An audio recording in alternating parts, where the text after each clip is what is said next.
El brillo de la guirnalda temblaba sobre la mesa cuando mi hija me ofreció el plato con una sonrisa demasiado perfecta para ser sincera. En la víspera de Navidad, en su casa, todo olía a vainilla, canela y promesas viejas. «Papá, preparé tus cupcakes favoritos, come uno, por favor», dijo, y algo en su mirada me heló la sangre. Tengo 62 años. He visto muchas miradas en mi vida, y la suya no era de cariño, sino de cálculo. Jamás olvidaré cómo sentí un presentimiento oscuro trepar por mi espalda mientras las risas familiares flotaban alrededor como un... Había risas, cubiertos chocando, villancicos suaves en la radio y el marido de mi hija contando una anécdota trivial. Yo asentía, pero mi atención estaba atrapada en el leve temblor de sus manos al acomodar los platos. Pensé en mis años de trabajo, en los sacrificios para darle estudio, casa, seguridad. Pensé también en lo insolente que se había vuelto su ambición durante el último año. El cupcake, frente a mí, parecía inofensivo, un pequeño regalo coronado de crema rosada. Sin embargo, algo en su sonrisa no acompañaba la dulzura, como si celebrara una victoria que yo aún no entendía. Tomé el tenedor con lentitud, miré a mi hija una vez más y comprendí que mi inquietud no era miedo, sino instinto. Cuando uno llega a viejo, aprende a escuchar al cuerpo antes que a la gente. Sin hacer ruido, aproveché que todos reían y cambié discretamente mi plato por el de su marido. Fue un gesto mínimo, casi ridículo, pero sentí un alivio inmediato. Nadie lo notó. Mi hija siguió hablando sin apartar los ojos de mí. El tiempo pareció estirarse como un hilo tenso, y el postre quedó entre nosotros como una promesa torcida, esperando cumplirse en silencio. Pero antes de continuar, me gustaría saber si te suscribiste al canal y si te gustó el video. Esto me ayuda a ver que me apoyas y disfrutas de mis historias. Ahora continuemos. 15 minutos después, el marido de mi hija llevó la mano al pecho, como si algo le quemara por dentro. Su risa se apagó a mitad de una frase y el vaso se le resbaló de los dedos, estrellándose en el suelo. El tintinear del vidrio cortó el aire festivo de la noche. Mi hija se levantó de golpe, fingiendo alarma, y todos rodearon la mesa. Yo me quedé inmóvil, con un frío antiguo caminándome por la espalda. Su respiración se volvió áspera, y comprendí que el tiempo de fingir había terminado para todos. Allí llamaron a una ambulancia mientras él se doblaba sobre sí mismo con un quejido que aún me retumba en los oídos. Entre el caos, mi hija buscaba mi mirada con un pánico que ya no podía disimular. Por un instante, nuestros ojos se cruzaron y supe que había entendido. Entendido que su trampa no había caído donde ella esperaba. Yo fingí conmoción, pero por dentro una certeza me sostenía. Ese cupcake no era para su marido. La sala entera se convirtió en un remolino de voces, teléfonos, pasos nerviosos y luces encendiéndose sin orden alguno. En el trayecto al hospital, viajé en silencio en el asiento trasero del automóvil de un vecino. Mi hija iba adelante, temblando, dando órdenes inútiles. Yo miraba las luces de la calle pasar como recuerdos torcidos. Pensaba en las discusiones recientes por dinero, en su ansiedad por adelantar la herencia, en la frialdad con que me habló semanas atrás. Cada pieza caía en su lugar con una precisión cruel. El instinto que me salvó aquella noche comenzaba a exigir explicaciones, y yo sabía que la Navidad había dejado de ser una fiesta para siempre. Los médicos se lo llevaron de inmediato, mientras nosotros quedamos en la sala de espera con los adornos navideños todavía colgando en la ropa. Mi hija caminaba de un lado a otro repitiendo que todo era un accidente. Yo asentía sin decir palabra. Por dentro, el viejo archivo de mi memoria se abría, deudas ocultas, visitas nerviosas, preguntas sobre mis propiedades. Nada de aquello había sido casual. La mujer que tenía delante ya no era solo mi hija, era también una sospechosa. Y por primera vez sentí miedo de la sangre que me unía. Allí, cuando un enfermero salió a pedir datos clínicos, mi hija se ofreció a contestar con una rapidez que me confirmó aún más mis dudas. Nombró alergias, medicamentos, hábitos que yo desconocía. Mientras hablaba, evitaba mirarme. En su voz había una impostación torpe, como si recitara una coartada mal aprendida. Yo contesté solo lo imprescindible cuando me preguntaron por mí. Nadie advirtió la tormenta que crecía en silencio dentro de mi pecho envejecido. Pensé entonces que la verdad acabaría saliendo a flote por su propio peso, como siempre sucede con los pecados mal escondidos. Esa noche, después de una hora interminable, el médico anunció que el paciente había sufrido una intoxicación aguda. La palabra cayó como un puñal en medio de la familia reunida en el pasillo. Mi hija dio un grito ahogado, teatral, que contrastaba con la palidez de su rostro. Yo me apoyé en la pared para no caer. El pensamiento que evitaba se instaló con brutal claridad. Si yo hubiese sido obediente, el que estaría ahora en esa camilla sería yo. Sentí un sudor frío romperse en mi frente y comprendí la magnitud real de aquella Navidad maldita. Cuando sacaron suero, muestras y preguntas del cuerpo del yerno, comprendí que ya nada volvería a ser como antes. Vi a mi hija hablar con los médicos, con la policía que empezaba a llegar, con la familia que fingía no entender. Yo guardé silencio, pero no el silencio de siempre. Era un silencio atento, despierto, cargado de decisiones. Aquella noche no solo estuvo al borde la vida de un hombre inocente, también nació en mí la certeza de que debía protegerme de mi propia sangre. El sabor dulce del cupcake aún flotaba en el ambiente como una... La puerta de la sala de urgencias se cerró tras el cuerpo de mi yerno, y con ese sonido seco se selló también el final de nuestra falsa Navidad. Mi hija quedó de pie frente al vidrio, con los brazos cruzados sobre el pecho, balanceándose apenas de un lado a otro, como si esa mínima oscilación pudiera devolverle el control que había perdido. Yo me senté en una fila de sillas metálicas, observando cada uno de sus movimientos con la precisión de quien ya no puede permitirse confiar. Los minutos caían pesados. Cada tanto, ella miraba su teléfono, lo bloqueaba, lo desbloqueaba. Fingía hablar con algún familiar, con una amiga, con cualquiera que pudiera reforzar su papel de esposa preocupada. Yo seguía en silencio, con la imagen del cupcake clavada en la memoria como un aviso imposible de borrar. Aquella crema rosada había sido la diferencia entre mi respiración tranquila y el tubo transparente que ahora alimentaba a otro hombre. Un médico joven salió por fin, con el ceño fruncido. Logramos estabilizarlo, pero presenta signos claros de intoxicación, dijo. Necesitamos saber exactamente qué comió, qué bebió, si tomó alguna sustancia fuera de lo habitual. Mi hija habló antes de que yo pudiera abrir la boca. Nada extraño, doctor, solo la cena de Navidad. Todos comimos lo mismo. La observé. Su voz sonaba firme, pero su quijada tensada la traicionaba. ¿También los postres?, preguntó el médico. Sí, claro, respondió ella sin dudar. Yo levanté la vista entonces. No todos, dije con suavidad. Los cupcakes eran individuales. Mi hija giró la cabeza de golpe hacia mí. Sus ojos se abrieron apenas, lo justo para que yo captara el destello de alarma. El médico nos miró a ambos. ¿Cada persona tenía un cupcake distinto? Así es, respondí. Mi hija los preparó uno por uno. El médico tomó nota. Necesitaremos analizar lo que sobró, anunció. ¿Quedaron cupcakes en la casa? Mi hija apretó los labios. Sí, algunos, admitió. La policía se encargará de recogerlos. Ese instante fue el primero en que vi el verdadero miedo cruzar su rostro. Las horas siguientes fueron un desfile de funcionarios, preguntas, formularios y murmullos. La palabra intoxicación comenzó a repetirse con una gravedad que ya no podía ser disimulada. Yo respondía lo mínimo, cuidando cada palabra. Mi hija, en cambio, se mostraba angustiada pero excesivamente dispuesta, como quien intenta ocultar algo ofreciendo demasiado. Por dentro, mi mente repasaba escenas recientes. Su insistencia en que fuera esa Navidad, su dulzura repentina tras meses de frialdad, su curiosidad insistente sobre mis bienes.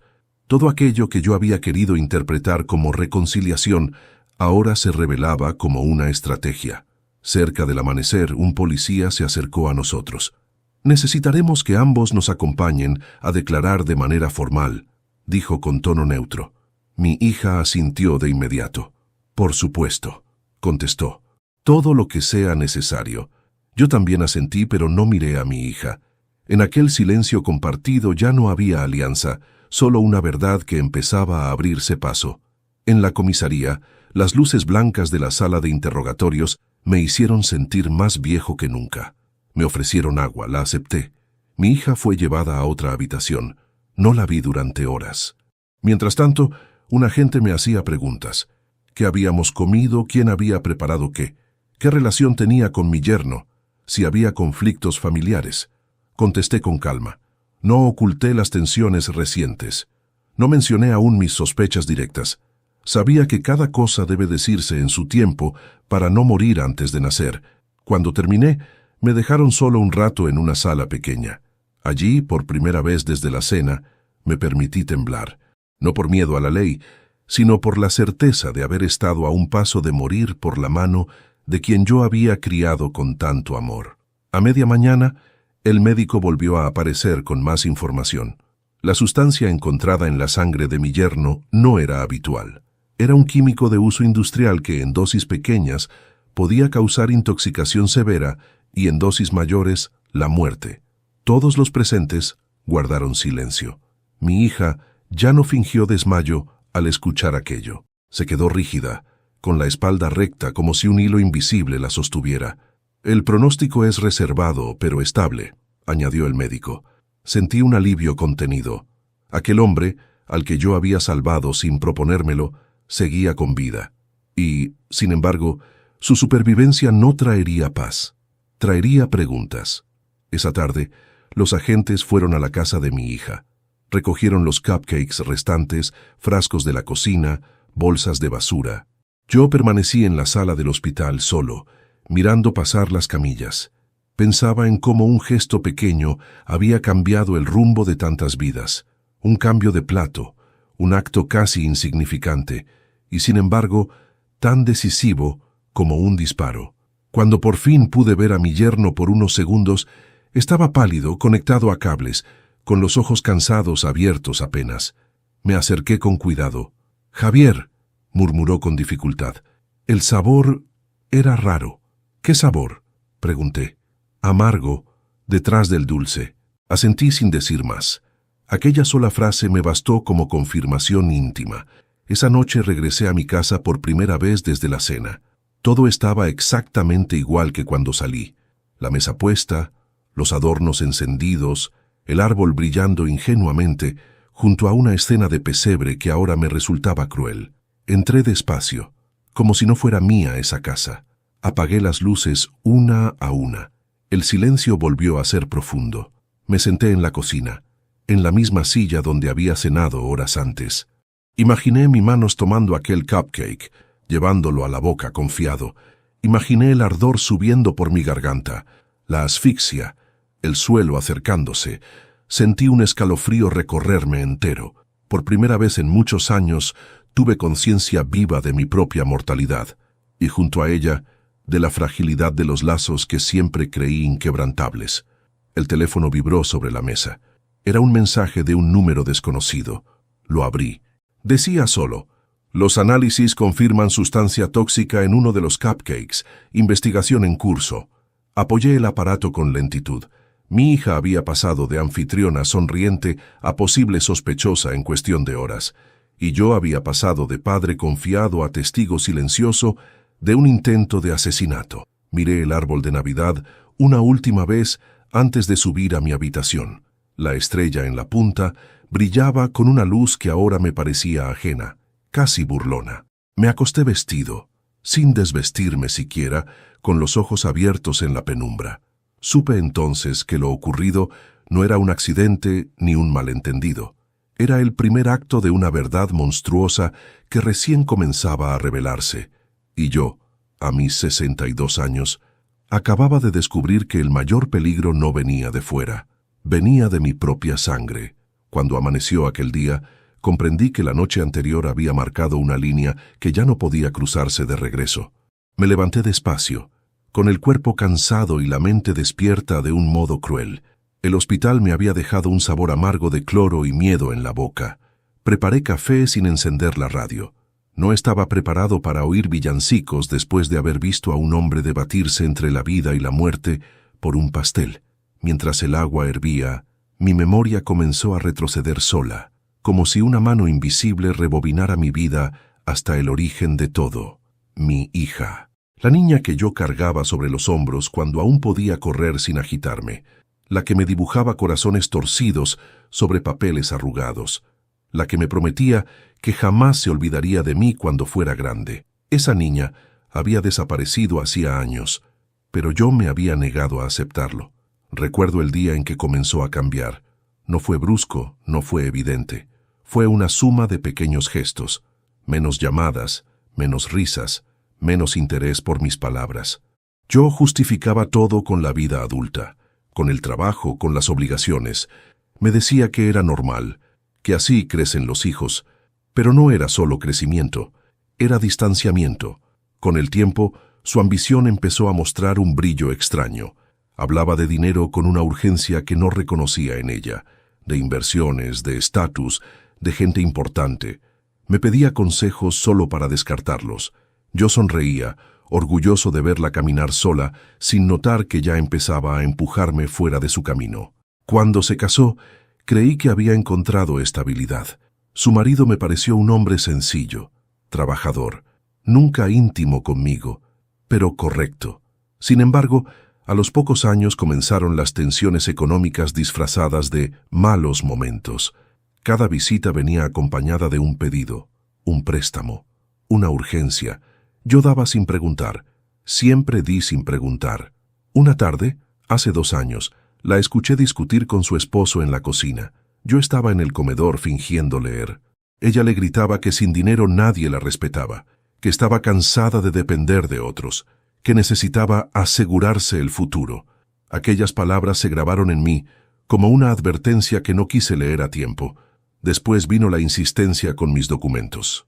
El testamento, las propiedades, las cuentas, siempre con una sonrisa amable, siempre con la excusa de prever. Yo evitaba el tema porque me hacía sentir viejo, y porque, en el fondo, no quería imaginar la vida sin ella cerca, aunque ya se estuviera alejando. Hace unos meses, sin embargo, noté algo nuevo en sus ojos, un brillo tenso, calculador. Ya no era solo ambición, era prisa, como si el tiempo jugara en su contra. Me visitaba seguido, me hablaba con una dulzura repentina que jamás había tenido. Aquello debió despertarme sospechas. En lugar de eso, despertó mi esperanza de reconciliación. Recuerdo ahora su manera de mirarme esa última semana antes de Navidad, como si yo fuera un trámite pendiente, como si mi existencia hubiese pasado de ser la figura de un padre a la de un obstáculo. Cuando me abrazaba, lo hacía con una rigidez extraña. Yo elegí creer que estaba nerviosa por la fiesta. Esa fue mi gran ceguera. El teléfono sonó cerca del mediodía. Era el hospital. Mi yerno seguía estable, pero aún inconsciente. Agradecí la noticia con la voz quebrada. Volví a sentarme en la mesa con la taza de café ya fría entre las manos. Pensé en él, en su cuerpo atravesado por un veneno que no estaba destinado a tocar. Pensé también en mi hija, en todo lo que había tenido que empujar dentro de sí para llegar a ese punto. Por la tarde una vecina tocó a mi puerta. Venía con un gesto incómodo. «Javier, dicen que la policía estuvo en la casa de tu hija anoche», murmuró. «Que hubo algo con unos pasteles». Asentí sin dar detalles. La verdad ya no me pertenecía solo a mí. Cuando se fue, comprendí que la imagen pública de mi hija comenzaba a resquebrajarse, y con ella el castillo de apariencias que había construido con tanto esfuerzo. La ambición no solo había cambiado su carácter, la había transformado en alguien capaz de cruzar límites impensables. Esa noche, mientras revisaba antiguos papeles, encontré una libreta donde anotaba sus primeros gastos cuando era adolescente. Uniformes, cuadernos, zapatos. Yo anotaba todo. No por control, sino por cuidado. Aquella pequeña libreta contrastaba con la mujer que ahora enfrentaba una investigación por intento de homicidio. El salto me pareció imposible de comprender. Me pregunté en qué momento perdí la autoridad moral sobre ella. No la autoridad del miedo, sino la del respeto. Quizá fue cuando cedí demasiado, cuando preferí evitar conflictos en lugar de marcar fronteras, cuando confundí amor con complacencia. Esa noche soñé con ella de niña, sentada en mis rodillas, mirándome con esos mismos ojos que hojeaban los cuentos con asombro. Me desperté con lágrimas secas en el rostro. El dolor de un padre no se parece al de ningún otro dolor. No grita, Se hunde despacio. Al día siguiente el hospital llamó de nuevo. Mi yerno había despertado y ya podía hablar con cierta claridad. Preparé mis papeles y salí con el corazón apretado. Sabía que ese encuentro podía romper el último velo de dudas. Cuando entré en la habitación, lo vi más delgado, pálido, pero consciente. Me miró con un gesto de alivio. «Javier», susurró. Creí que me moría. Me senté junto a su cama. «Tu tiempo aún no terminó», le respondí. «Y quizá gracias a eso tendremos respuestas». Él cerró los ojos unos segundos antes de hablar. «Fue ella», murmuró con dificultad. «La vi poner algo en el azucarero cuando nadie miraba. Pensé que era una broma. Pensé que era parte de la decoración». Sentí que el mundo se encogía alrededor. «¿Estás seguro?», pregunté. «El sabor», dijo, «era distinto, amargo detrás del dulce. Nunca lo olvidaré». No hizo falta que dijera más. Salí de la habitación con las piernas débiles. Aquella confirmación, dicha en susurros desde una cama de hospital, sellaba toda duda. Mi hija no había dudado. Yo sí lo había hecho durante años. Esa tarde la policía tomó una nueva declaración. Yo ya no era solo el padre que sospechaba.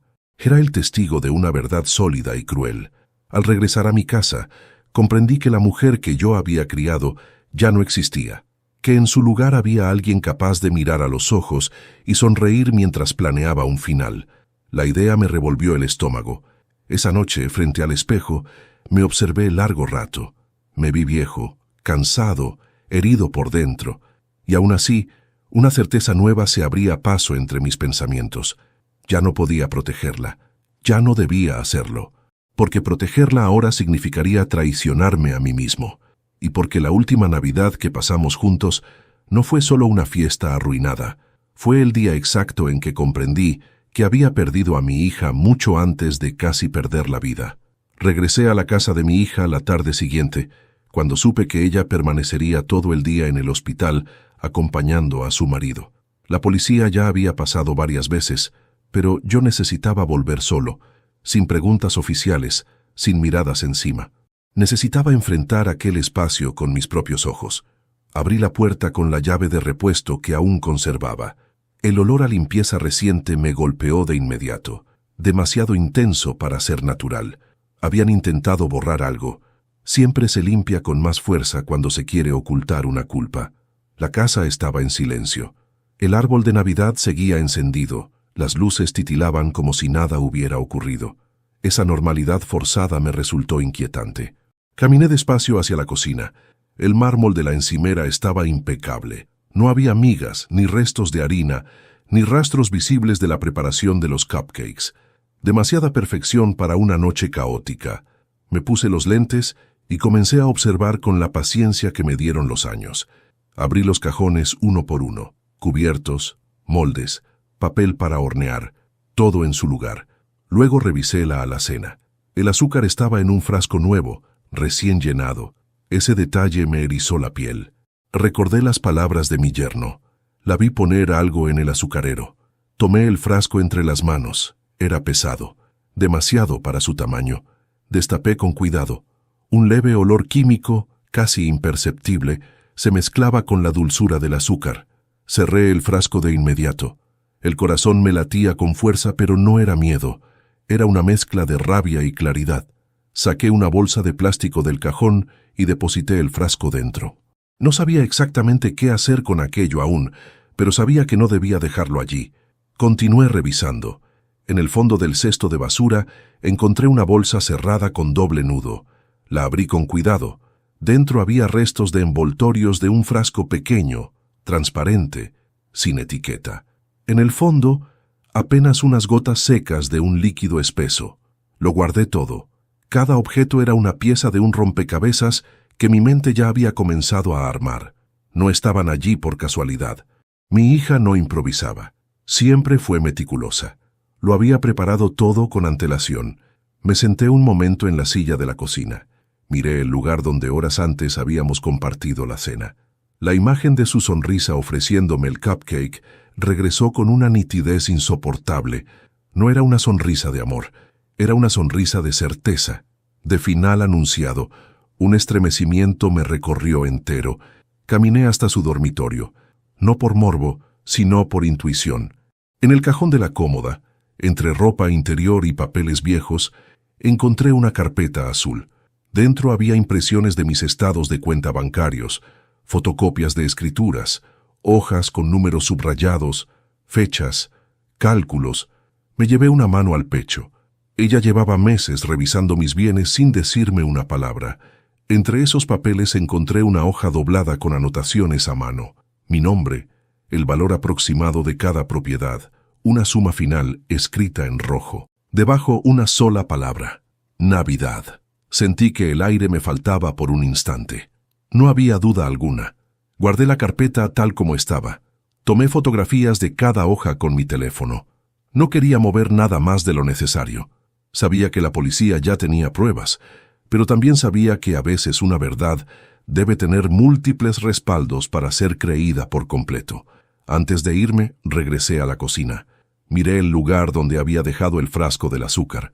Pensé en cuántas veces había endulzado mi vida allí con gestos simples. Café compartido, risas ligeras. Nunca imaginé que el azúcar se convertiría en la prueba de una traición mortal. Salí de la casa y cerré con llave. El sol comenzaba a caer. La vereda se teñía de sombras largas. Respiré hondo varias veces antes de subir a mi auto. Me sentía extraño, como si acabara de abandonar el escenario de un crimen que aún no estaba terminado. Fui directo al hospital. Necesitaba hablar nuevamente con mi yerno. Cuando entré a su habitación, estaba despierto, más consciente que el día anterior. Le mostré, sin decir una palabra, la foto del frasco de azúcar. Sus ojos se abrieron. Eso estaba en la mesa, susurró. Ella se levantó antes del postre y fue a la cocina. ¿La viste hacer algo más?, pregunté. Solo mover cosas, dijo. Creí que estaba organizando. Asentí. Ya no necesitaba más. Le pedí que descansara. Al salir, hablé con uno de los agentes que custodiaba el pasillo. Le mostré las fotos. Su expresión cambió de inmediato. Esto es importante, dijo. Vamos a añadirlo al expediente. Esa misma noche me tomaron una nueva declaración. Entregué las imágenes, describí lo que había encontrado. Cada palabra se me clavaba como un hierro caliente en la garganta, pero no rechacé ninguna. No iba a callar de nuevo. No por ella, no por nadie. Cuando regresé a mi casa, ya era de madrugada. Me quité el abrigo lentamente, como si cada prenda pesara ahora el doble. Me senté en la cama sin encender la luz. En la penumbra, pensé en todo lo que acababa de superar en unas pocas horas. El padre que dudaba, el hombre que sospechaba, el testigo que confirmaba. Cada versión de mí mismo parecía sucederse con dolor. Esa noche no soñé. Permanecí despierto, mirando el techo hasta que comenzó a clarear. Por la mañana, el teléfono sonó temprano. Era la policía. La voz del agente sonaba más seria que antes. «Don Javier», dijo. El laboratorio confirmó restos de una sustancia tóxica en el azúcar de la casa de su hija. Coincide con lo hallado en la sangre de su yerno. Cerré los ojos. «Entonces no fue un accidente», dije. «No», respondió. «Ya no». Colgué sin poder hablar. Me levanté y fui hasta la ventana. La ciudad despertaba como cualquier otro día. Gente caminando, colectivos pasando, panaderías abriendo sus puertas. El mundo seguía girando, indiferente a la ruina que se gestaba en el interior de una familia. En el fondo, algo más se quebró dentro de mí. No era sorpresa. Era la última resistencia de un padre que aún quería creer en la inocencia de su hija. Ese último hilo se rompía al fin. Horas después, supe que los agentes habían regresado a la casa con una orden más amplia. Retiraron más frascos, más objetos, más pruebas. Supe también que mi hija comenzaba a ser considerada formalmente sospechosa. La palabra me atravesó con una mezcla de náusea y alivio. Sospechosa. No hija. No anfitriona. Sospechosa. Esa tarde caminé mucho, sin rumbo. Necesitaba cansar el cuerpo para calmar la mente. Pensé en todo lo que había permitido en nombre del amor. Pensé en cuánto había callado para no perderla. Y sin embargo, había estado a punto de perder la vida por ese mismo silencio. Comprendí entonces que no solo había descubierto un crimen, había descubierto el precio real de haber confundido durante tanto tiempo la protección con la ceguera, y ya no podía cerrar los ojos nunca más. El día amaneció pesado, como si el aire mismo llevara una culpa espesa. Abrí los ojos antes de que sonara el despertador, con la sensación de que algo irreversible ya se había puesto en marcha. Mi hija era ahora formalmente sospechosa de intentar asesinar a su propio padre, aunque el cuerpo que casi pagó con la vida fue el de su marido. Esa verdad se instaló en mi pecho como una piedra imposible de mover. El teléfono vibró pasadas las 9 de la mañana. Era el agente que llevaba el caso. «Don Javier, necesitamos que venga a firmar una ampliación de su declaración. Nuevas pruebas refuerzan la investigación». No pregunté cuáles. Ya intuía la magnitud de lo que se había descubierto. En la comisaría me mostraron los resultados completos del análisis. El tóxico hallado en el azúcar y en la sangre de mi yerno coincidía con una sustancia de uso restringido, de acceso limitado. No se vendía libremente. Para conseguirla, hacía falta contacto, planificación, dinero. Nada de aquello había sido un impulso. Nada había sido un error. Cuando me dijeron eso, sentí cómo se desmoronaba la última excusa que aún flotaba en mí. La idea de que mi hija hubiese actuado por desesperación momentánea. No, esto había sido frío, meditado, calculado. ¿Usted sospecha desde cuándo su hija planeaba esto?, preguntó el agente. Respiré hondo. Desde que comenzó a hablar obsesivamente de mi herencia, respondí. Desde que dejó de tratarme como un padre y empezó a tratarme como un trámite. Asintieron en silencio. Firmé los documentos con mano firme. Ya no temblaba como los primeros días. El miedo había sido desplazado por algo más denso, una tristeza lúcida. Al salir, me senté un momento en la vereda de la comisaría. Miré el cielo gris. Pensé en cuántas veces había evitado pensar en la muerte, y ahora por primera vez comprendía lo cerca que había estado de ella, ofrecida en una bandeja de porcelana con forma de cupcake. En el hospital, mi yerno había mejorado lo suficiente como para hablar con la policía. Yo no entré a la habitación mientras declaraba. Me quedé en el pasillo sosteniéndome del respaldo de una silla. Escuché fragmentos. No dudó al servirme el postre. Insistió en que comiera. Me dijo que era especial.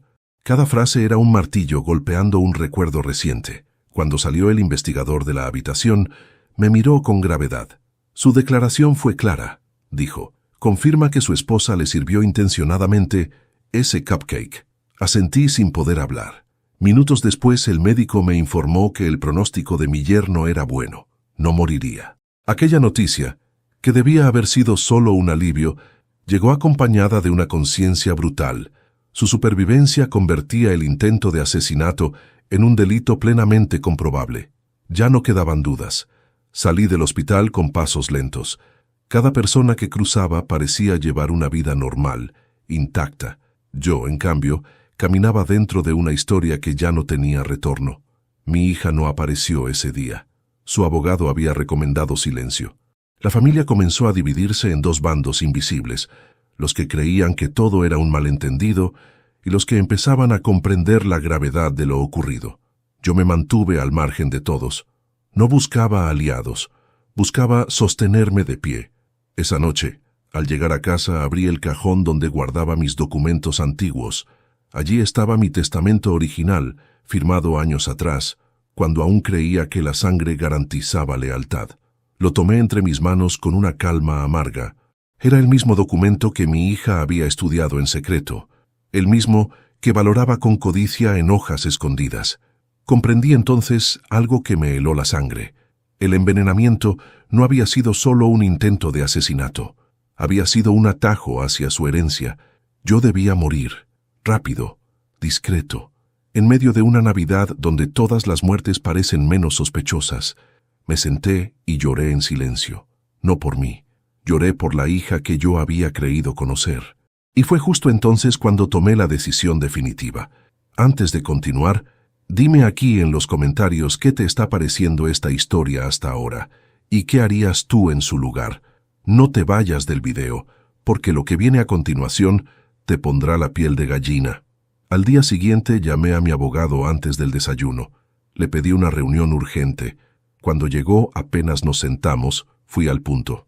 Quiero cambiar todo, le dije. Testamento, beneficiarios, cláusulas, todo. Me miró con seriedad. ¿Existe una razón concreta? Mi propia historia, respondí, y el intento de borrarla anticipadamente. Le entregué las copias de las pruebas. El abogado las revisó en silencio. Esto es grave, Javier, murmuró. Muy grave. Más grave es confiar a ciegas, respondí. Durante horas revisamos documentos, propiedades, cuentas. Decidí que gran parte de mis bienes irían a donaciones y fondos sociales. Otra parte quedaría bajo una cláusula estricta que mi hija jamás podría tocar directamente, no por odio, por justicia. Cuando terminamos, sentí un peso enorme caer de mis hombros, como si hubiera recuperado algo que llevaba años secuestrado. Al salir, el abogado me dijo, «Lo que hizo hoy la despojará de la seguridad que buscaba con tanta desesperación. Tal vez así deje de buscar finales», respondí. Esa tarde, mientras caminaba por el parque, recordé cada escena de mi vida con ella. Sus primeros pasos, su primera bicicleta, su primer llanto de decepción. Nunca imaginé que algún día tendría que protegerme de mi propia hija. Por la noche, recibí un mensaje de un número desconocido. Era ella.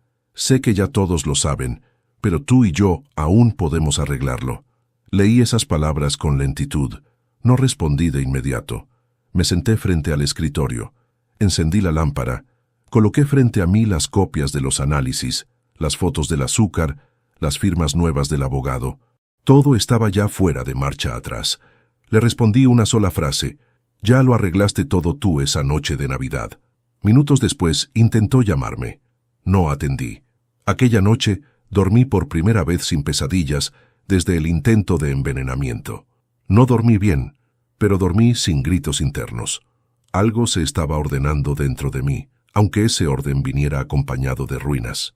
Comprendí, con una claridad dolorosa, que la verdad que nadie sospechaba ya no podía esconderse bajo la crema rosada de un cupcake. Ahora estaba desnuda, brutal, irrefutable, y su rostro tenía exactamente la forma de la traición. No pasó una semana entera desde mi última respuesta seca para que mi hija se presentara en la puerta de mi casa. Era una tarde gris, de esas que apagan los colores del mundo. Yo estaba regando las plantas del frente cuando escuché su voz detrás de mí. «Papá». No me sobresalté. Desde hacía días la sentía cerca, como una sombra que todavía no se animaba a cruzar del todo. Me giré despacio. Estaba de pie a pocos metros, con los brazos colgando, la mirada cansada, el rostro sin maquillaje. Vestía un abrigo oscuro que no lograba ocultar lo frágil que se veía en ese momento. Por primera vez desde la Navidad no había arrogancia en su postura. Había algo más parecido al miedo. «¿Puedo pasar?», preguntó. La miré en silencio un largo segundo. Luego asentí con la cabeza. Entró con pasos lentos, como si pisara terreno desconocido. Cerré la puerta detrás de nosotros y la conduje a la sala. No ofrecí café. Ella tampoco lo pidió. Se sentó en el borde del sillón, rígida, con las manos entrelazadas. «¿Cómo está él?», preguntó finalmente. «Vivo», respondí. Y eso lo cambia todo. Bajó la mirada. Sus dedos comenzaron a temblar. Yo no quise que pasara así», murmuró. «No fue un accidente», le dije con frialdad. «Y tú lo sabes». Guardó silencio. Ese silencio ya no era de soberbia, sino de cálculo. Estaba probando mis reacciones, buscando grietas. «Papá», volvió a decir. «Todo esto se salió de control. Yo solo quería asustarte un poco». Sentí un fuego subir por mi garganta. «¿Asustarme con qué? ¿Con la muerte?», respondí. «El miedo no se dosifica cuando se juega con venenos». Levantó la vista de golpe. Sus ojos estaban húmedos, pero no lloraban todavía. Estaba desesperada, susurró. No teníamos dinero. Las deudas nos estaban ahogando. «Tú lo sabes. Siempre nos ayudaste. Yo pensé que si te iba a pasar algo tarde o temprano, al menos todo quedaría resuelto». Aquella frase cayó como una sentencia. «¿Resuelto para quién?», pregunté. «Para mí, para nosotros», balbuceó. «¿Y yo qué era en esa ecuación?», insistí. «¿Un trámite? ¿Un obstáculo?». Tragó saliva. «Eras mi padre, pero también eras quien tenía lo que necesitábamos». Cerré los ojos un instante. Nunca me había dicho algo tan brutal con tanta sinceridad. «Eso que hiciste tiene un nombre», le dije con calma. «Y no es desesperación, es codicia». Se estremeció. «No me mires así». dijo. Tú nunca pasaste por lo que yo pasé. Yo pasé por cosas mucho peores, respondí, y jamás intenté matar a nadie. El silencio volvió a caer entre nosotros. Afuera, un auto pasó lentamente por la calle mojada. La vida seguía fluyendo al margen de aquella conversación que ya no tenía retorno. La policía va a venir por mí, dijo al fin. Lo sé, el abogado me lo dijo. Entonces esta no es una visita de hija, respondí. Es una visita de despedida. Sus labios temblaron. No quería despedirme así, susurró. Yo tampoco quería despedirme sobre una camilla, le dije. Pero las decisiones no siempre nos preguntan cómo queremos despedirnos. Por primera vez sus ojos se llenaron de lágrimas, pero no eran las lágrimas suaves de la culpa, eran las lágrimas ásperas del orgullo herido. ¿Me odias?, preguntó. La miré durante un largo segundo. No sé si eso que siento aún tiene nombre, respondí. El odio quema. Yo lo que siento es frío. Ella bajó la cabeza. Lo hice por miedo a quedarme sin nada, dijo. Te quedaste sin algo mucho más grande, respondí. Te quedaste sin un padre que te confiara su vida. Levantó la vista con un sollozo contenido. Papá, intentó. No me llames así ahora, dije con firmeza. Ese nombre no se usa cuando uno planea la muerte del otro. Se llevó una mano a la boca. El temblor la sacudió por completo. Yo no pensé que él se comería el cupcake, susurró. Pensé que lo comerías tú. El mundo se detuvo por un segundo dentro de mí. Gracias por confirmarlo, le dije. Ya no tengo ninguna duda. Se levantó de golpe, caminó unos pasos por la sala y volvió a sentarse, deshecha. No era así como debía pasar, repetía. No era así. Nunca hay una forma correcta de envenenar a alguien, respondí. Sus lágrimas comenzaron a caer sin ruido, uno tras otro. Yo no me acerqué a consolarla. Ya no.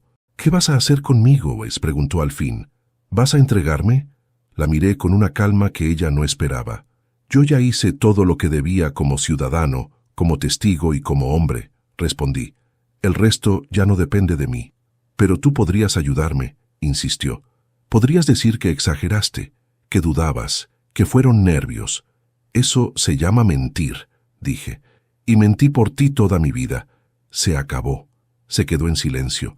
Su respiración era ahora corta, desesperada. Entonces ya está, murmuró. Ya no me queda nada. Siempre queda algo, respondí. Lo que pasa es que ahora no te gusta lo que te queda. Se levantó lentamente. Caminó hasta la puerta. Antes de salir, se volvió una última vez. Pensé que me tendrías miedo, dijo. Te tuve miedo, respondí. Esa noche de Navidad. Ahora ya no. Abrió la puerta con dificultad. Antes de cruzarla, murmuró. Yo solo quería asegurar mi futuro. Y perdiste el pasado, le respondí. La puerta se cerró detrás de ella con un sonido seco. Yo me quedé de pie en medio de la sala, sintiendo que algo definitivo acababa de quebrarse para siempre. Esa noche comprendí que mi venganza no tendría gritos, ni golpes, ni sangre. Mi venganza sería verla enfrentar lo que había intentado evitar, la verdad. Y ahora, por primera vez desde que nació, mi hija ya no podía esconderse detrás de su sonrisa. La casa quedó en un silencio espeso después de que mi hija se marchó. No era un silencio de calma, sino de conclusión. Me quedé de pie frente a la puerta cerrada durante varios segundos, escuchando mis propios latidos retumbar en los oídos como golpes secos contra una pared invisible. Aquella visita había sido el último intento de manipulación, el último gesto desesperado de quien ya sabe que el suelo se ha hundido bajo sus pies.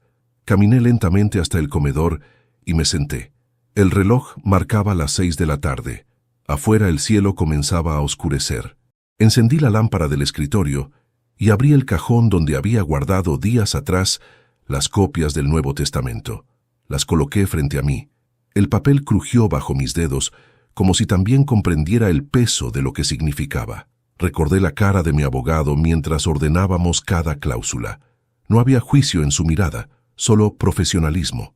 Yo era un cliente más resolviendo su legado, aunque por dentro estuviera resolviendo algo mucho más profundo, la ruptura definitiva entre lo que fui como padre y lo que debía ser como hombre.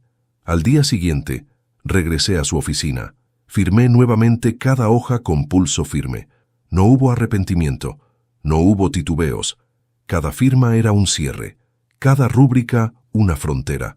Cuando terminé, el abogado me miró con gravedad.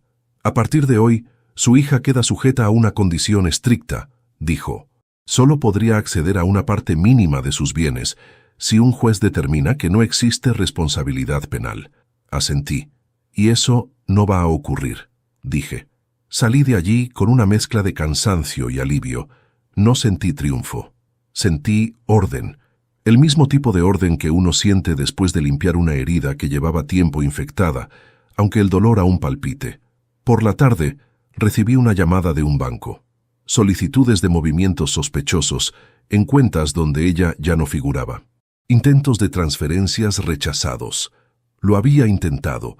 Aún después de todo, había probado mover lo que ya no le pertenecía. Aquella noticia no me sorprendió. Solo confirmó que su ambición seguía intacta, aunque ahora estuviera acorralada. Horas después, el abogado volvió a llamarme. Javier, intentaron presentar un recurso para frenar el cambio del testamento, dijo. Alegan presión emocional. Solté una risa breve, amarga. La presión emocional casi me mata, respondí. Usted siga adelante. Colgamos. Me quedé solo otra vez. Pensé entonces que mi hija aún no comprendía algo fundamental, que ya no tenía poder sobre mí. Durante años lo había tenido, sin saberlo. Cada gesto mío estaba condicionado por el miedo a perderla. Ahora ese miedo había muerto con el cupcake que no comí. 2 días después supe que el juez había rechazado cualquier intento de impugnación preventiva.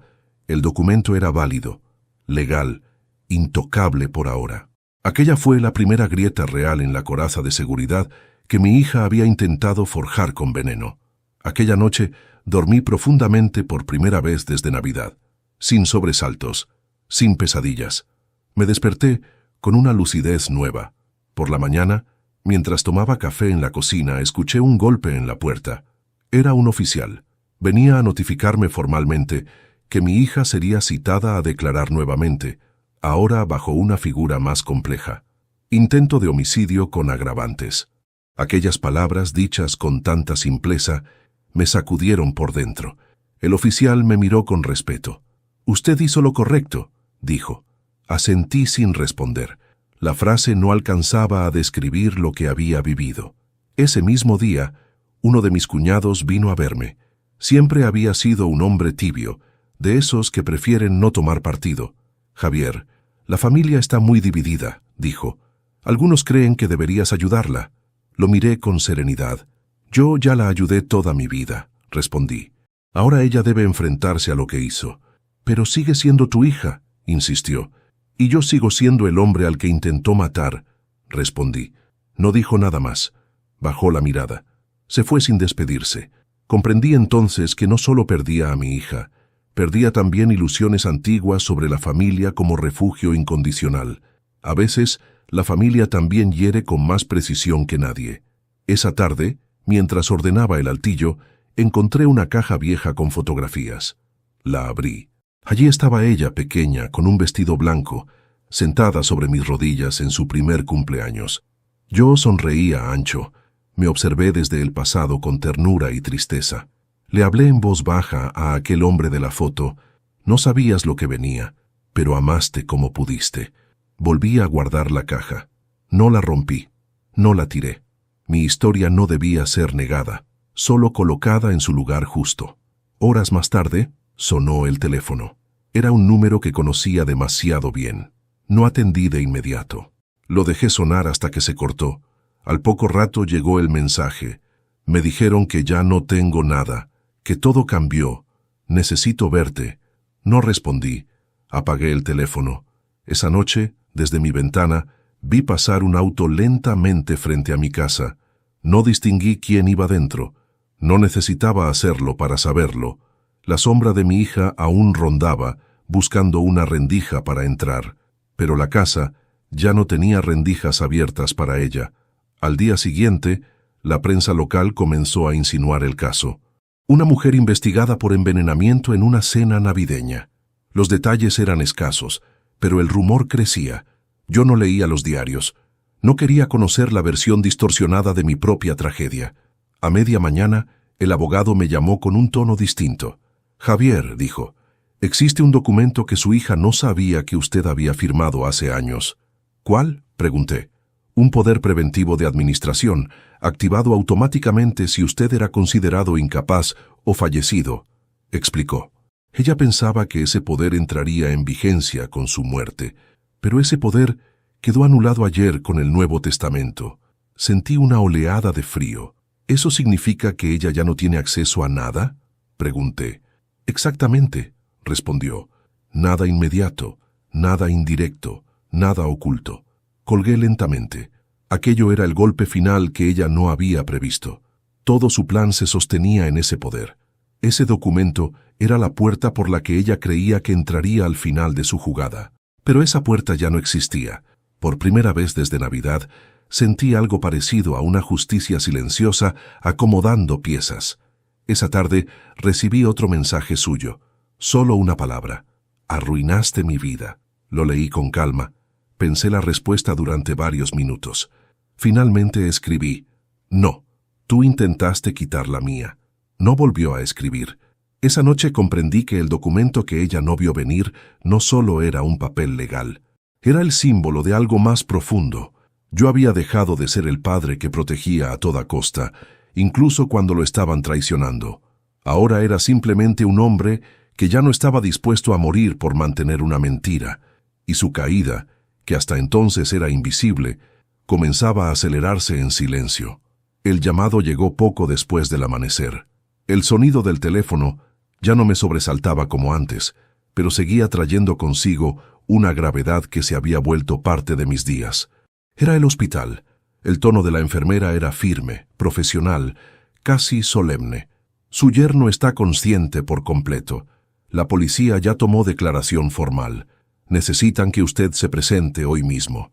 Colgué y permanecí varios segundos sentado en la cama. Sabía lo que aquel día significaba. No era solo la continuidad de una investigación.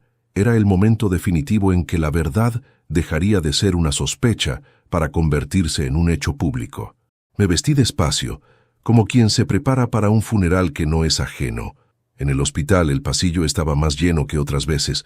2 agentes aguardaban frente a la habitación de mi yerno. Cuando entré, él ya estaba sentado parcialmente en la cama, con el color regresando de a poco a su rostro. Sus ojos, aún cansados, me miraron con una mezcla de gratitud y vergüenza. «Gracias por salvarme sin saberlo», dijo apenas me vio. Negué con la cabeza. No fue un acto heroico, fue instinto de viejo. Trató de sonreír, pero no lo logró del todo. Minutos después entraron los agentes. Sacaron una grabadora. Le pidieron que relatara lo ocurrido una vez más, desde el principio. Yo permanecí en un rincón, en silencio. Mi yerno contó cada detalle con una precisión que no dejaba lugar a dudas. La insistencia de mi hija, el sabor extraño, el ardor inmediato, el mareo súbito. Cuando mencionó el azucarero, vi a uno de los policías intercambiar miradas con su compañero. Al terminar, uno de los agentes asintió. «Coincide con los análisis de laboratorio», dijo. «Tiene restos de la sustancia en su organismo. Luego me pidieron que hablara yo. Relaté lo encontrado en la casa, el frasco, los papeles, las fotografías. Cada palabra sellaba un clavo más en el ataúd de la mentira. A la mitad de mi declaración, uno de los oficiales recibió una llamada. Se apartó unos metros. Al regresar, su expresión había cambiado. «Acaban de confirmar algo más», anunció. En la cocina también se hallaron trazas de la misma sustancia, en utensilios usados solo para preparar los cupcakes. Sentí cómo el aire se hacía más denso. «Eso basta para una orden de detención inmediata», añadió. Nadie habló durante un instante. Yo cerré los ojos. La palabra detención parecía demasiado grande, demasiado definitiva, y sin embargo, ya no había marcha atrás. «¿Dónde está mi hija ahora?», pregunté. «En su domicilio», respondió el agente, «pero eso cambiará en las próximas horas». Salí del hospital con pasos pesados. Afuera el sol brillaba de una forma absurda, casi cruel. El mundo seguía ofreciendo un día claro, mientras mi vida terminaba de resquebrajarse por dentro. Me senté en una banca frente a la entrada. Vi salir a familiares de otros pacientes. Vi abrazos, risas tímidas, despedidas. Quise pensar que, en algún lugar, Alguien también estaba celebrando que un ser querido había sobrevivido, pero en mi pecho no había espacio para celebraciones. Cerca del mediodía el teléfono volvió a sonar. Esta vez era mi abogado. «Javier», dijo sin rodeos, «el fiscal solicitó la detención de su hija. La orden se ejecutará hoy». No respondí de inmediato. Miré al suelo. No sentí sorpresa. Sentí una derrota antigua colándose en los huesos. «Gracias por avisar», dije al fin. «¿Está bien?», preguntó. «No, pero tampoco estoy mintiendo». Colgamos. Las horas siguientes fueron una espera muda. Caminé por el barrio, sin rumbo fijo. La gente me saludaba como siempre.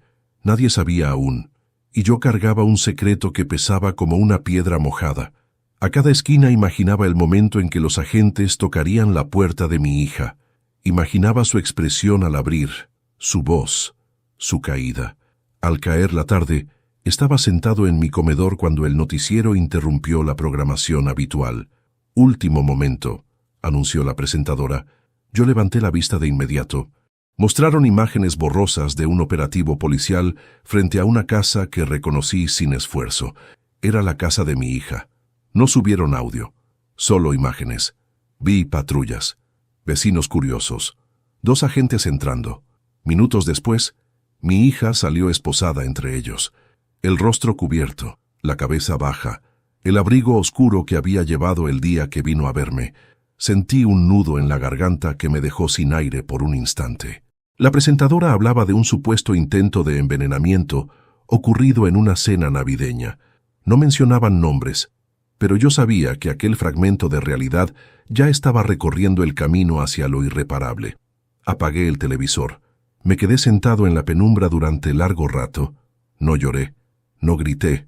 Los músculos de mi rostro permanecieron rígidos, como si mi cuerpo se negara a expresar algo que no sabría cómo detener después. Esa misma noche sonó el teléfono una vez más. Era un número desconocido. Atendí. «Don Javier», dijo una voz firme, «le informamos que su hija ha sido detenida y trasladada a la comisaría central. Su declaración será tomada en las próximas horas». «Entiendo», respondí. «Usted podría ser citado nuevamente. Estaré disponible». Colgué. Me levanté y caminé hasta la ventana. La calle estaba quieta. Algunas luces encendidas en las casas vecinas. Perros ladrando a lo lejos. Pensé en ella, sentada ahora en una celda fría, enfrentando por primera vez las consecuencias reales de sus actos. No sentí alivio, tampoco venganza. Sentí una tristeza espesa, casi corporal. Esa noche casi no dormí. Cada recuerdo de su infancia regresaba como una ola silenciosa. Su primer día de escuela, su primer diente caído, su primer fracaso amoroso. Y ahora, ese final que jamás imaginé escribir para ella. Por la mañana, fui citado nuevamente por la fiscalía. Me hicieron preguntas finales. Me explicaron los cargos con claridad. Intento de homicidio agravado, premeditación, manipulación de sustancias tóxicas. Escuché cada palabra como si perteneciera a una historia ajena. Y sin embargo, llevaba mi apellido. Al salir, me encontré con uno de mis sobrinos. Tenía los ojos rojos. «Tío, ya todos lo saben», me dijo. «La familia está en shock». Asentí. «El shock dura poco», respondí. «La verdad dura toda la vida». Esa tarde, cuando el sol comenzaba a caer, me senté solo en la cocina. Preparé café. Lo bebí despacio. Pensé que aquel sabor simple y honesto era ahora el límite más claro que tenía frente a todo lo que había sido corrompido. Comprendí que el día en que la verdad salió a la luz no fue solo el día en que detuvieron a mi hija. Fue el día en que yo dejé definitivamente de proteger una mentira con el nombre de amor. Y entendí también que, a partir de entonces, la historia dejaría de ser privada, porque la justicia ya la había hecho pública.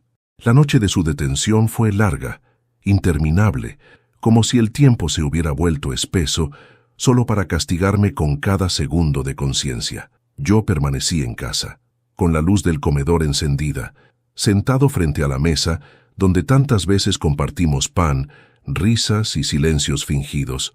Afuera, la ciudad respiraba con normalidad, ignorante del derrumbe de una familia entera. Pasada la medianoche, el teléfono sonó. Era mi abogado. Javier, dijo con voz contenida, la imputación es formal. No habrá liberación inmediata. La trasladarán al centro de detención antes del amanecer. Agradecí la información y colgué. No pregunté nada más. Ya no necesitaba detalles para saber que aquello era definitivo. A la mañana siguiente, el escándalo ya estaba en todos los medios. Titulares, opiniones, conjeturas. Nadie pronunciaba su nombre, pero todos sabían de quién se trataba. Una mujer detenida por intentar envenenar a su padre durante una cena de Navidad. Aquella frase me atravesó como una cuchilla sin filo, profunda, lenta, imposible de evitar. A media mañana comenzaron a llegar llamados, familiares, conocidos, personas que no hablaban conmigo desde hacía años. Algunos buscaban confirmar el rumor, otros ofrecerme una solidaridad torpe. Yo respondía poco y cortaba rápido. No tenía fuerzas para escuchar justificaciones ajenas. Su marido apareció en mi casa aquel mismo día, pálido, delgado, todavía débil por la intoxicación. Caminaba con dificultad. Tenía que venir, dijo apenas entró. No podía quedarme sin decirle algo. Nos sentamos frente a frente. Por un instante, ninguno habló. Nunca pensé que ella sería capaz de algo así, murmuró con voz apagada. Yo discutía con ella por dinero, sí, pero jamás creí que pudiera planear algo así. Yo tampoco, respondí, y la conozco desde que nació. Bajó la mirada. Me utilizó, dijo, y casi me mata. Nos utilizó a ambos, respondí con serenidad amarga. Permanecimos en silencio unos segundos. Voy a pedir el divorcio, dijo de pronto. No puedo volver a mirarla. Asentí. No había palabras para aquello. El matrimonio que ella había usado como coartada y como instrumento se derrumbaba junto con todo lo demás. Cuando se fue, la casa volvió a quedar en silencio. Un silencio distinto al de los días previos, más pesado, más definitivo. Por la tarde, un agente judicial se presentó con una notificación. Embargo preventivo de todas las cuentas y bienes a nombre de mi hija. Vehículos, tarjetas, propiedades. Todo quedaba congelado hasta nueva orden. Firmé como testigo. Al hacerlo, sentí algo parecido al cierre de una puerta de acero. Horas después, recibí un mensaje de un número desconocido. Era un abogado que ya no la representaba. Se han retirado todos los apoyos privados. Nadie quiere asumir el caso. Leí sin sorpresa. Cuando la verdad se revela, también se revelan las lealtades. Aquella noche, mientras cenaba solo, el noticiero mostró imágenes del traslado de detenidos a la cárcel provincial. Entre rostros cubiertos y luces rojas intermitentes, distinguí su figura por un segundo. Caminaba escoltada, con la cabeza baja, el pelo desordenado, la ropa arrugada. No parecía la mujer segura que organizaba cenas elegantes y hablaba de inversiones ambiciosas. Parecía, por primera vez, alguien enfrentando el peso real de sus actos. No sentí satisfacción. Sentí una tristeza profunda, casi maternal, que me sorprendió a mí mismo. Cerré los ojos. Pensé en ella de niña, cruzando corriendo el patio con un helado derritiéndosele en la mano, riendo sin miedo al futuro. Pensé en cuánto se puede torcer una vida sin que uno se dé cuenta. Al día siguiente, comencé a sentir las verdaderas consecuencias sociales. Vecinos que evitaban mirarme, otros que se acercaban con una curiosidad disimulada. Algunos decían en voz baja, «¡Qué horror, Javier!». Yo asentía con educación. Ya nadie me gritaba, nadie me desafiaba. El respeto llegaba ahora desde un lugar extraño, la compasión. 2 días después, fui citado nuevamente por la fiscalía, esta vez para ratificar mi testimonio ante un juez. Entré a la sala con pasos lentos pero firmes. Allí estaba ella sentada detrás de un cristal, con el rostro demacrado. No levantó la vista cuando ingresé. Yo tampoco me acerqué. Declaré con calma. Relaté todo de nuevo, sin suavizar nada. Cuando terminé, el juez anunció que la prisión preventiva se mantenía. La escuché sollozar detrás del vidrio. No la miré. Al salir, mi sobrino me aguardaba en el pasillo. «Ella me pidió que hablara contigo», dijo con cautela. «Ya no tengo nada que decirle», respondí. «Dice que quiere pedirte perdón». Respiré profundo. El perdón no evita las consecuencias, y yo ya no soy juez de su vida. Mi sobrino bajó la cabeza y se alejó. Esa tarde, cuando regresé a casa, Encontré una bolsa con cosas suyas dejada en la entrada por su marido. Ropa, documentos, fotografías personales. No quise revisar nada. La cargué hasta una habitación del fondo y la dejé allí, cerrada. No estaba preparado para enfrentar objetos que aún conservaban su olor. Pasaron los días. La historia dejó de ser novedad. Los medios empezaron a buscar otros escándalos. La familia quedó rota en fragmentos que ya no encajaban. Algunos se alinearon conmigo, otros con ella. Yo no tomé partido en ninguna guerra interna. La mía ya había terminado. Una semana después de su detención, llegó la notificación final. Cargos formales, causa elevada a juicio, sin fianza posible por el momento. Su futuro, ese que había intentado asegurar con veneno, quedaba ahora en manos frías de la justicia. Esa noche, sentado en la cama, comprendí que lo había perdido todo. El dinero, su libertad, su reputación, su matrimonio, su círculo social. Todo se había derrumbado en cuestión de horas, pero comprendí también algo aún más doloroso. Yo había perdido a una hija antes, incluso de que ella lo perdiera todo. No dormí en toda la madrugada. El pasado desfilaba ante mis ojos como una película mal editada.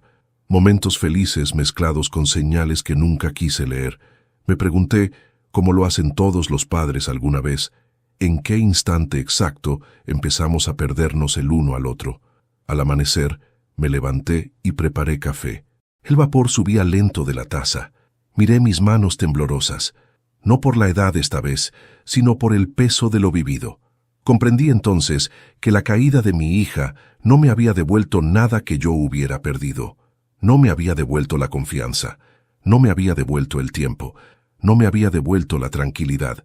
La venganza, entendí por fin con claridad brutal, no devuelve, solo ordena.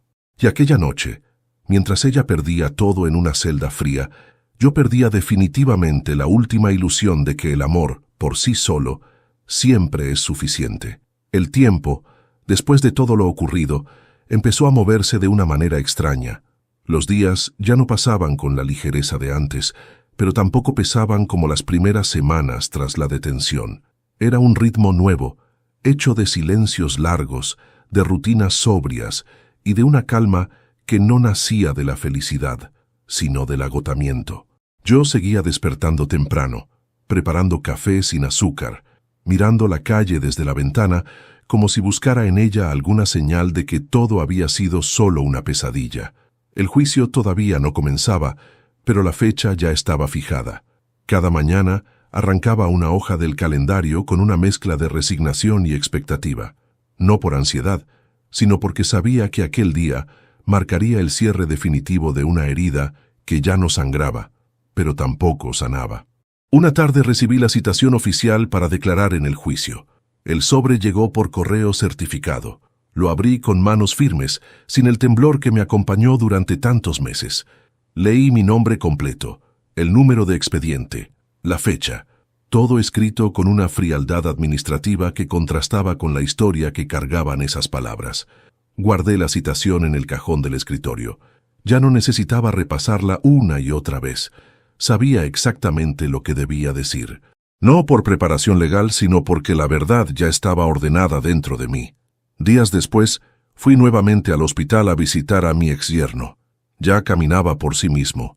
Aún estaba delgado, pero con una fuerza nueva en la mirada. «Me voy a mudar», me dijo. «Lejos de aquí». «Es una buena decisión», respondí. «No quiero seguir respirando el mismo aire que ella». Asentí sin juzgar. Cada quien huye de la forma que puede. «Quiero que sepa algo, Javier», agregó. «No lo culpo por nada. Si usted no hubiera cambiado los platos, yo no estaría aquí». «Si yo no hubiera confiado tanto antes», respondí, «quizá nada de esto habría sido necesario». Nos quedamos en silencio. Luego me estrechó la mano con una gratitud sincera. Supe que aquel hombre, al que había salvado sin proponérmelo, también terminaría siendo una de las pocas personas que comprendían la totalidad de lo ocurrido. El día del juicio llegó sin que lo notara. El cielo estaba gris como tantas otras veces, pero esa mañana el gris parecía más espeso. Me vestí con el traje oscuro que apenas usaba. Miré mi reflejo en el espejo. El hombre que me devolvía la mirada no era solo mayor, Era más delgado, más serio, más consciente. En la sala del tribunal el murmullo de la gente llenaba el aire. Abogados, periodistas, policías, rostros curiosos. Me senté en el lugar asignado a los testigos. No miré al fondo de la sala hasta que escuché el arrastre de las esposas. Entonces levanté la vista. Allí estaba ella, mi hija, más pequeña de lo que la recordaba, el rostro demacrado, los ojos hundidos, la espalda encorvada. Ya no quedaba rastro de aquel orgullo que solía sostenerle el mentón en alto. Por un segundo, nuestras miradas se cruzaron. No hubo rencor en la suya, tampoco súplica, solo una tristeza seca, resignada, como si por fin comprendiera lo que había hecho. Desvié la mirada. Cuando el juez me llamó a declarar, caminé hasta el estrado con paso lento pero firme. Pronuncié mi juramento y comencé a hablar. Relaté cada detalle desde aquella víspera de Navidad. La sonrisa, el cupcake, la inquietud, el cambio de platos, la caída del marido, la ambulancia, el hospital, el azúcar, los papeles, las pruebas, la visita, la conversación final. No elevé la voz. No busqué dramatismo. No vengué nada con palabras. Solo dije la verdad como quien repasa una historia ya aceptada. Cuando terminé, el juez asintió. Los abogados intercambiaron miradas. En la sala no se escuchaba ni un solo murmullo. La verdad, cuando se dice sin rabia, pesa más. Mi hija declaró después. Reconoció parcialmente los hechos. No negó haber adulterado la sustancia, pero habló de desesperación, de miedo, de deudas, de presión. Yo la escuché sin moverme. No negué su desesperación, pero tampoco podía negarse el intento. Al finalizar la jornada, el juez ordenó un receso previo al dictado de sentencia. Salí al pasillo con el pecho apretado. Me apoyé contra una pared para recuperar el aliento. Un periodista se acercó con un micrófono. No le respondí. No tenía nada que decirle al mundo. Ya había dicho todo ante quien correspondía. Horas más tarde se anunció el veredicto preliminar. Culpabilidad confirmada. Condena a prisión efectiva a determinar en la instancia final. Ella escuchó la lectura sin derrumbarse. Yo tampoco me moví. Ni siquiera cuando los agentes la condujeron fuera de la sala. No lloré, no sonreí, solo cerré los ojos. Días después, recibí una carta escrita con su letra, breve, sin excusas. Papá, no te pido que me perdones, solo quería que supieras que ahora entiendo todo, tal vez demasiado tarde. Leí la carta varias veces. No respondí, no por odio, por respeto a ese silencio que tantas veces me había salvado. Cuando llegó la siguiente Navidad, no hubo mesa grande ni villancicos en la radio. Pasé la Nochebuena solo, con una cena sencilla. A medianoche, levanté la copa de agua y brindé en silencio. No por lo perdido, no por lo errado. Brindé por seguir vivo. Esa fue la verdadera victoria. Hoy escribo estas líneas desde la misma casa, con las mismas ventanas, pero con un hombre distinto dentro. No me hice más fuerte por el dolor, me hice más claro. Aprendí que el amor sin límites también puede ser una forma de destrucción, que la sangre no garantiza lealtad, y que a veces la mayor muestra de dignidad es atreverse a no salvar a quien no quiso salvarte.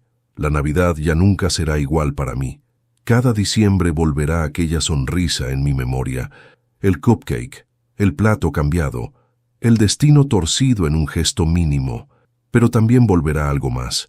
La certeza de que escuché a tiempo esa voz interior que me dijo que algo estaba mal. No todos tienen esa segunda oportunidad. Yo la tuve, y aunque el precio fue insoportable, sigo respirando.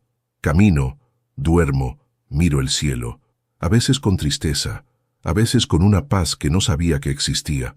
La historia terminó en los tribunales, sí, pero para mí, la historia terminó aquella noche en que comprendí que mi vida también valía la pena ser protegida, incluso de mi propia sangre. Ha pasado un año desde aquella Navidad que cambió mi vida para siempre. El árbol volvió a ocupar su lugar en la sala, pero ya no lo miro con la inocencia de antes. Ahora lo observo con respeto, como a un testigo silencioso de todo lo que fui y de todo lo que sobreviví. Aprendí a vivir sin esperar llamadas que ya no llegarán. Aprendí a caminar sin mirar atrás cada 5 pasos. Y sobre todo, aprendí que el amor verdadero no consiste en sacrificarse hasta desaparecer, sino en saber protegerse sin perder la humanidad. Mi hija cumple su condena. A veces pienso en ella, no con rencor, sino con la tristeza tranquila de quien acepta una pérdida que ya no puede remendarse. Yo sigo aquí, con mis plantas, mis mañanas de café, mis silencios largos y mis noches serenas. No gané nada con aquella tragedia, pero recuperé algo que había perdido sin darme cuenta, mi derecho a vivir sin miedo.